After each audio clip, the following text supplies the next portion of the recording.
Yo, what is going on, everybody? This is Mysticall. Welcome back to my 8.3 Mistweaver Monk PvP guide, where today I'm going to be answering a question I get quite often on stream, and that is the best 2s comp for Mistweavers.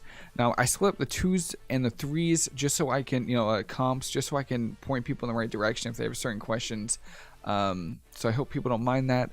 And, yeah, I'm not going to waste your time. The best comps for you. The point of this video is going to be to give you guys the best teammates, and then strengths, weaknesses, win conditions, stuff like that. So you're not like blind, if you're playing a new comp.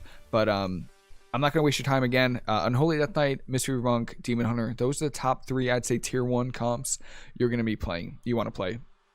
And for the rest of the video, I'm just going to go over their strengths, weaknesses, some honorable mentions if you don't have friends that play those specs.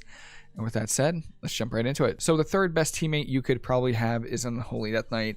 Now, Unholy Death Knights bring a lot to the table. One, they have so many interrupts. They have Mind Freeze, Pet Kick, Asphyxiate, Death Grip. That's 4. And if they're a Panda, they can use Panda Incap. That's 5 ways to interrupt casting, which is absolutely insane. Now on top of that, they also have Chains of Ice, which is a very good slow. You can use that for kiting melee. Very good. For example, Windwalkers during Fist of Fury, you can actually Chains of Ice them and Death Advance away. Very good to avoid damage. And they also have pretty decent sustained healing. It's really nice. That's one of the reasons why they're so good, is they can actually survive for so long. Now their weaknesses, biggest weakness is going to be their mobility. Again, their mobility is definitely a struggle for them, mostly because they don't have a lot of ways to get away or get out, or to keep continuing to kill somebody. If you're playing against a druid and you're Chains of Ice spamming, that's fine, but they can get out of every route and slow, so it's going to be a struggle. Versus Windwalkers, we can just port away. They're pretty good versus Disc Priests, but most melee are, so they're also very they're countered by Windwalkers, which is a very popular comp or spec on the ladder right now, because Windwalkers have a talent called Turbo Fists. It's a PvP talent. It parries abilities when Fist of Fury is being channeled, and again, that stops your healing, because Unholy Death Knights need to be able to hit with Death Strike to be able to heal. So Windwalkers absolutely crush Unholy Death Knights, which is why I think they're the third best, mostly because they're countered by one of the most popular comps right now. So the second best teammate you can have, now 2 and 1 can change, but just because I've played with one more than the other, I have a different perspective. So the second best DPS you can have is a Demon Hunter. Now, the reason Demon Hunter is so good is because you have a definite win condition besides just damage. You have mana burn, which is good and it's bad, but it's good because, again, you have a definite win condition. You definitely can win with just mana burning healers. The problem is that some healers can get away much easier than others. For example, if you're playing against a monk with, I don't know, Relentless, or if they're human or they're orc and they have port, they could be able to get away very easily. It's going to be very hard to get a mana burn on them. Versus druids, if they get an entangling root, again, this is one of the biggest weaknesses, is roots and slows. If the druid gets an entangling root on the Demon Hunter and they can get away, you can't dispel it, it's going to be hard. The druids are going to be able to get a re-stealth, or even if they don't get a re-stealth, they'll be able to get away.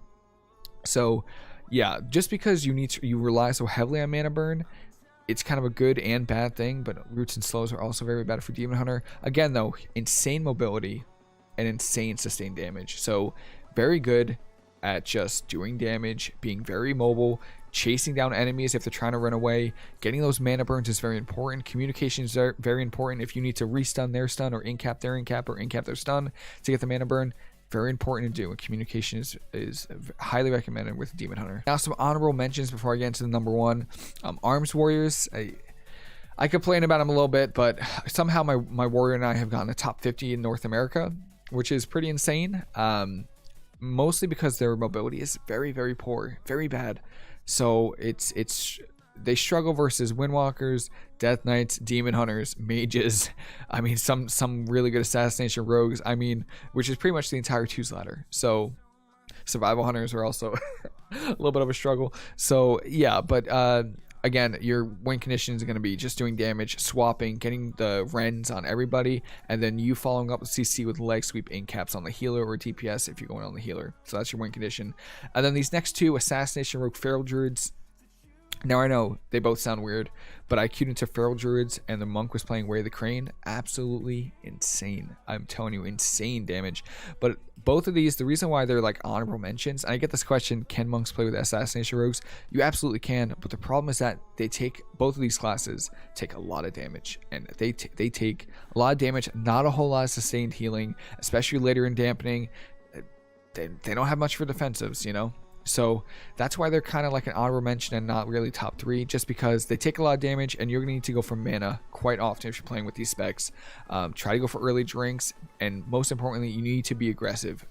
If you're not playing aggressive, you're gonna very fast. So got to be aggressive, get those early kills, and if you don't, get drinks as often as you can. And finally, number 1, you've heard me mention the class spec quite often, and that is Windwalker Monk is definitely the best to play with the Mistweaver for multiple reasons. Mobility. Windwalker mobility is insane. Again, they also have Disable, which is a spammable route, so if you're trying to chase down a healer, very, very good. Trying to chase down a Demon Hunter or a very mobile DPS, another Windwalker, you have Disable, really good slow. But on top of that, you have a lot of cooldowns that line up. So for example, Ring of Peace, you both have Ring of Peace, which is very good. You both have Port and Leg Sweep and Incap. So again, the synergy is very, very good. And if one of you is in trouble, just port behind the pillar, get some mana, pop a Mana Tea, and then just start healing, stuff like that. Also, the cooldowns are very short. So for example, if your Windwalker's in trouble, you can rotate Fortifying Brew, Life Cocoon, Karma, Port. I mean, you have 4 cooldowns on almost all of them are less than a minute that you can just keep rotating over and over and over again until you eventually get a kill. So on top of all the sustained damage that they also have a Mortar Strike debuff, which is from the Rising Sun Kick. It means that the enemies are taking less healing or receive less healing. So on top of the sustained damage, mobility, all the cooldowns, the enemies are also taking less healing, which is insane. Now, the biggest weakness, in my opinion, now I've played this comp 20 or 30 games, so I'm not insane at it, but the biggest weakness, from my opinion, is going to be the Windwalker. The Windwalker definitely decides how good the comp is. By that, I mean, Windwalkers take damage. They have a lot of cooldowns. They're short cooldowns, but they still take damage. So if you're playing against a Destruction Warlock and they pop Demon Soul, and your monk is eating damage and then karmas, I mean, sure, you karma, but you could just port, So it's definitely up to your Windwalker to decide how good the comp is, in my opinion. Avoiding damage when they have to, and then being aggressive when they have to be.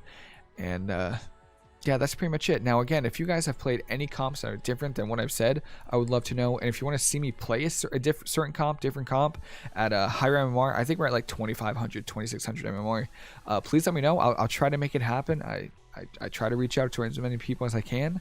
With that said, that's pretty much it. Hope everyone enjoyed the video. If you have any questions, as always, please let me know, and I'll see you later.